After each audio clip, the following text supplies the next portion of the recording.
Guys, we got the best view in town. Kakagaling lang namin sa Pop Mart. Ito yung nabili namin. Toy Sapiens. Punta kayo dito. Baka may nagustuhan kayo. Yun.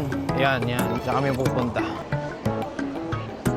If you want to take a photo at the window, no line. Okay? Tingin ko ito na yung pinakamagandang oras for... Ayun, si Mount Fuji. Kaso hindi mo. Ipapakita ko dito in 3, 2, 1. Good morning guys. We are here today at Harajuku. Kakagaling lang namin sa Pop Mart. Ito yung nabili namin. Sobrang dami. Pagka talagang nandun ka sa loob, wala na. Hindi mo na iisipin yung budget mo. Mag-e-enjoy ka na lang talaga. Ang binili ko, 2 kubo, 2 Hirono. Tapos binilhan ko yung pamangkin ko ng isang parang Toy Story na blind box din. Tapos si Kat bumili siya ng 2 Skull Panda. At saka yung isa, yung keychain na Dimo. Hachipupu pala na keychain. Ayun, nag-total kami ng 11,000 yen. Pero maganda naman nun is tax-free kami doon. Kailangan mo lang ipakita yung passport mo para ma-avail mo yung tax-free. Tapos, pagka naka 5,500 yen pataas, makaka-avail ka sa kanila ng tax-free. Tapos ngayon, pupunta kami ngayon ng Shibuya Sky. Naglalakad lang kami dito. Kasi 15-minute walk lang from Harajuku yung Shibuya. Ang schedule namin is 15:40, so 3:40 PM para doon kami sa taas. Maghihintay na kami ng sunset doon. And yun, papakita ko sa inyo mamaya. Mag-montage muna tayo ngayon. Let's go!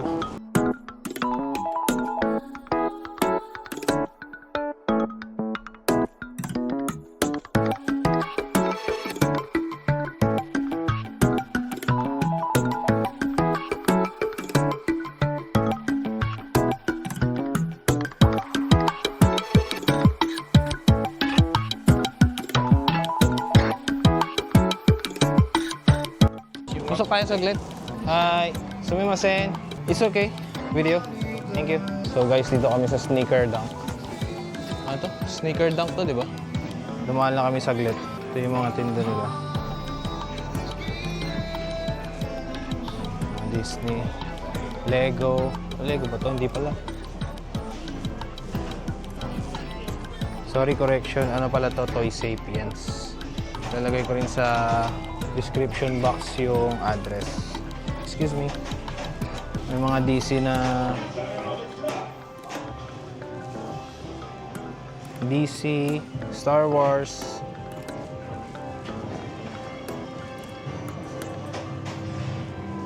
Wow. Lightsaber. For 38,000 yen, 46,000 yen.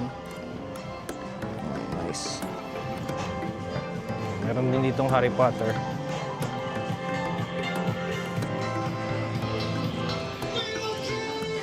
So ano pala to? Tingin ko puro movies yung mga ano nila.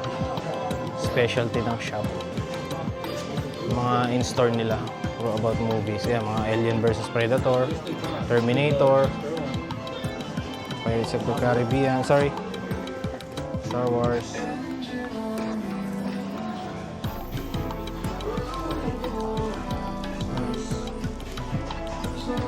Marvel.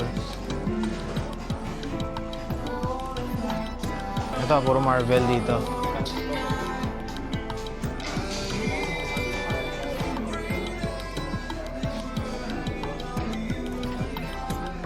Oh, Deadpool. My favorite Marvel character si Deadpool. Since wala nung since hindi pa nagkakaroon ng movie. Talagang favorite ko na si Deadpool. Kaya nung nagkaroon ng movie, grabe. Wrong timing lang kasi nung nagkaroon na siya ng movie, tsaka ako nakasakay sa barko. Doon ako nag-start. Yun lang, sad lang. Kasi nung ever since magkaroon siya ng movie, hindi ko na talaga siya napanood sa sinehan. Si Jigsaw. Nice. Hologram Vince. May mga shirts din sila. Ito parang ano to Squid Game. Ano? Squid Game. Squid Game nga. Ayun Nice one. Nice. So this is Toy Sapiens. Ayan. Toy Sapiens. Punta kayo dito. Baka may nagustuhan kayo. Pupunta na kami Shibuya Sky ngayon. Nag-detour lang. Isang detour lang. Tara. Abot pa naman kami. 35 minutes. Lapit lang yun. Maganda talaga dito kasi ano to eh. Shopping district. Kung gusto mo mag-shopping, dito talaga kayo pupunta. Sobrang taas niya. Ayan. Ayun. Yan. Yung building na yan. Diyan kami pupunta. A few moments later. So guys, dito na kami sa Shibuya Scramble Square. Magte-take kami ng elevator papuntang 23rd floor para sa Shibuya Sky. Sakto lang yung dating namin, 15:32. Ang ticket time namin is 15:40. Yung pila sa elevator pa lang. Pila pa lang yan sa elevator.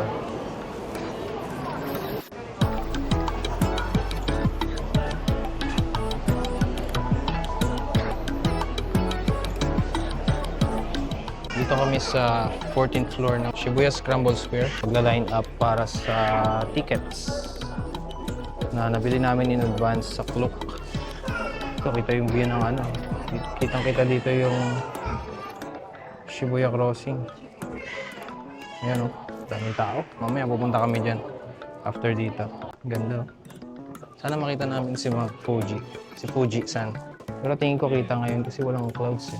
Ganda yung view ngayon dito. Walang ulap. Ayan, papasok na kami.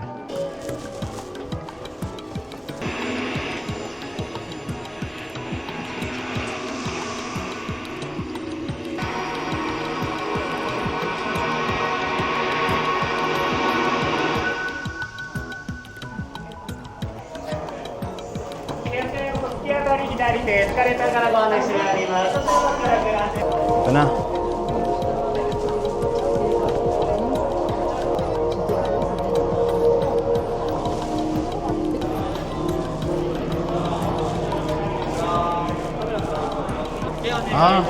May locker pala dito. Hindi pwede tayo mag-iwan ng gamit. So, mag-iwan kami ng gamit sa locker. Mag-iwan kami ng gamit dito sa locker. Ayan. Galing, para ma-enjoy mo yung sa taas. Let's go guys! Excited na kami. Oh, mag-iwan lang naman tayong gamit eh. Yung bag mo. Lagay natin yung bag mo. Baka malaglag kasi. Guys, we got the best view in town. Look at that. Hey. Wow. Wow. Wala na akong ibang masabi kung hindi wow. Guys, we're here. Shibuya Sky. Yes. Highlight of our trip. Yeah, bukas, Disneyland. Day 5.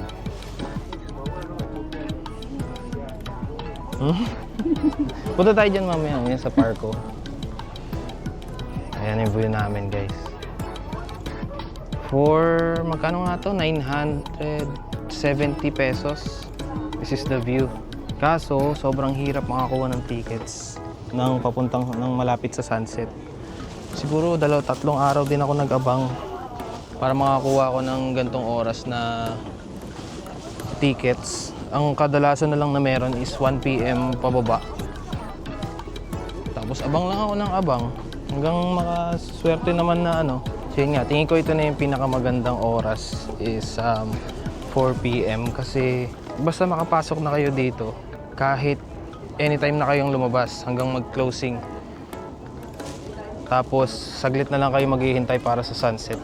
Kasi yung sunset yung pinaka-inaabangan dito eh. Sobrang ganda ng view kapag may sunset. Ano to? Aray ko, kuryente ako. Sakit. So yun, kung may bala kayong pumunta dito, siguro kahit mga 1 month before, 1 to 2 months before, abangan nyo na yung sa Klook. Kasi lagi nga nagkakaubusan. Tapos minsan lang sila nagre-release ng mga tickets na malapit sa sunset. Pa isa-isa lang, pa dalawa-dalawa. Ganun. Pagod na yung ano ko. Baby girl ko. Outfit check. Ayun, ganda naman ng pwesto niya eh. Bakit gusto nila doon? Kanto nga kasi yun. Ganun. Same. Ganito yung pila dito. Gusto mong mag-picture dun sa kanto. Ayan yung kanto. The edge. The edge of the building. You need to line up here. Okay? If you want to take a photo at the window, no line. Okay? What? Mamaya, yung binili namin. Ay, hindi pala natin ma-unboxing yun sa Pop Mart. Bakit? Iniwan namin sa locker. Bawal dalhin eh. Asan yung kape dito? Mamaya na lang kami mag-unboxing Saan yung sa baba. Pwede dun sa... Mamaya na lang kami mag-unboxing yung nabili namin sa Pop Mart pag uwi na lang ng bahay. Dito lang. Maganda lang mag-relax dito. Upo ka muna saglit. Kahit mainit yung araw pero maganda yung hangin. Ang taas kasi. Kaya mahangin talaga. Kaya hindi na kami ito umakyat kagabi ng Tokyo Skytree kasi pupunta rin kami dito sa Shibuya Sky, which is pareho lang naman na overlooking para isa lang yung gastos namin. Tsaka ito talaga yung the best view in town, Shibuya Sky. Kaya laging ubos yung ticket. Sa Skytree, anytime pwede kang bumili. Andun yung Tokyo Tower. Kitang-kita rin dito yung Tokyo Tower. Saan na? Ito. Si Tokyo Tower dito. Okay, pero pati dagat, kita dito. Parang tinatawag na ako ng dagat. Oh, may mga table, oh. Ayan.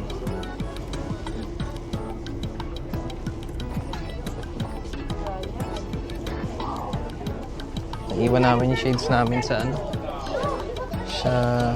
Hey guys. Naiwan namin yung shades namin sa locker. Init. Ganda dito. Tingin ko sulit yung ano, worth it yung bayad. At saka yung worth it yung paghihintay ng ticket para lang makabili. Para lang makapasok dito. Oh, ganda oh. Mamaya lalo siguro pag nag-sunset na. Yan ang view. Sobrang ganda. Ito yung masasabi ko na look at where hard work takes you. Grabe. Ito ang nagagawa ng hard work. 2 years ng pagpaplano namin ni Kat, nakarating din kami sa Tokyo, sa Japan. Sobrang saya. Sobrang sulit ng paghihintay namin. So far, so good. Sobrang enjoy kami. Siyempre, thankful na rin ako kila tita kasi pinapastay kami sa kanila. Masaya rin. At the same time, wala kaming problema sa mga gamit namin. Sobrang nakakapagpahinga kami after ng trip. Tsaka Ate Isel sa pagpapastay sa amin sa kwarto mo. Maraming salamat. Siguro pag bumalik ulit kami dito. Pero siguro sa susunod namin na balik, baka mag-Fukuoka naman kami tsaka Osaka. Ganun ulit, ibablog ko lang din ulit para ano. Ito namang pag-vlog ko is hindi naman para sa fame. Gusto ko lang talaga ng memories din namin ni Kat. Mamaya, ipapakita ko sa inyo yung sunset. Ngayon, magmamontage muna ulit ako. See you guys!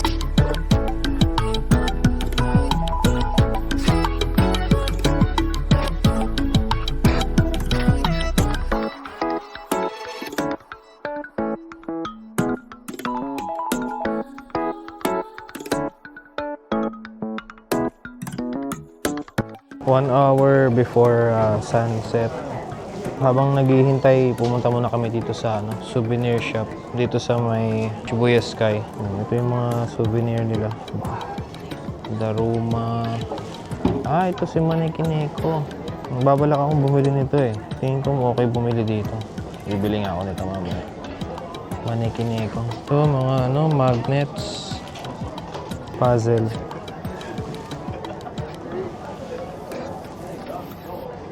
Ganda. Kanina, itong lugar na to, nagpakuha kami ng photo dun sa official na photographer nila. Tapos, pwede namin siyang i-claim mamaya. Siguro as a souvenir. Bibili namin yan siya. Ito candy. Snow globe. Oh. Ito mga postcards. Mount Fuji na pin. 900 yan. Ito, mga pabango. Hanamizaki. Popularity ranking. Ah, okay. So, ito yung pin parang number 3 sa... Bango ah. Bango nito ah. Hanamisaki. Adjacent. Paper soap. Ah, ano ba nito? Maganda yan. Mabango yung Hanamizaki. Worth, magkano to? 4,950. Kasi Hachiko nga. Ito, mga chocolates.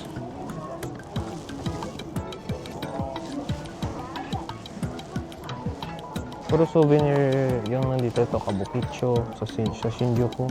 Kabukicho. Mga t-shirts. Yan. Sake. Ah, whiskey pala to. Plum whiskey. Fujisan. Plum whiskey. Ito, mga magnets. Pupunta muna kami sa coffee shop dito kasi matagal-tagal pa yung sunset eh. Maya. Siguro mga 30 minutes pa from now. Pero malapit na rin to. Baba na yung araw eh. Ganda pa rin. Dito kami sa west area. Dito siguro yung view ni Mount Fuji. Kaso hindi namin makita, malabo. Ganda. Order muna kami ng coffee. So guys, ito na yung sunset na sobrang pinipilahan ng lahat. Ang daming tao.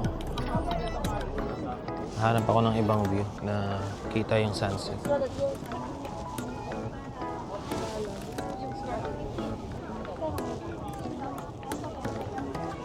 Ito yung iconic na escalator pababa.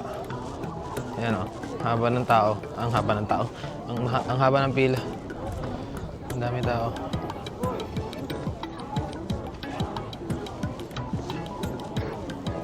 So maya-maya, magkaroon na dito ng mga lights kapag dumilim na. And ngayon, magpipicture muna kami ni Kat. Mamaya ulit.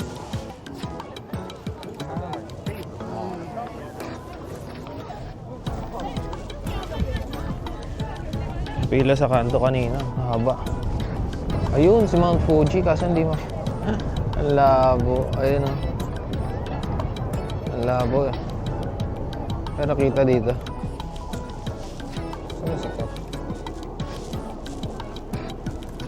Bababa na kami dito sa may escalator. Escalator na may pailaw. Ito yung laging makikita sa mga TikTok posts.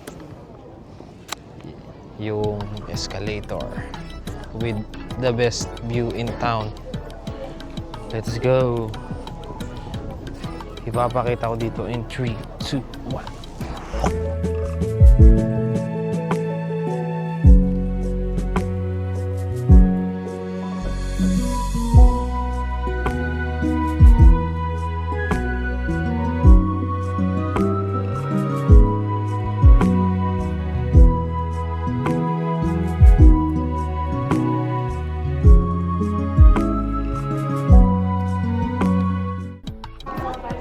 That's Shibuya Sky, guys. Sobrang sulit nung binayaran namin. 900 pesos for that experience. Grabe. Ngayon, pupunta kami ng Shibuya Parko. And siguro sa ibang video ko na lang i-upload yun. And that's it for today's episode. Thank you for watching. Don't forget like, comment, share, and subscribe para marami pa tayong magawang videos. Peace!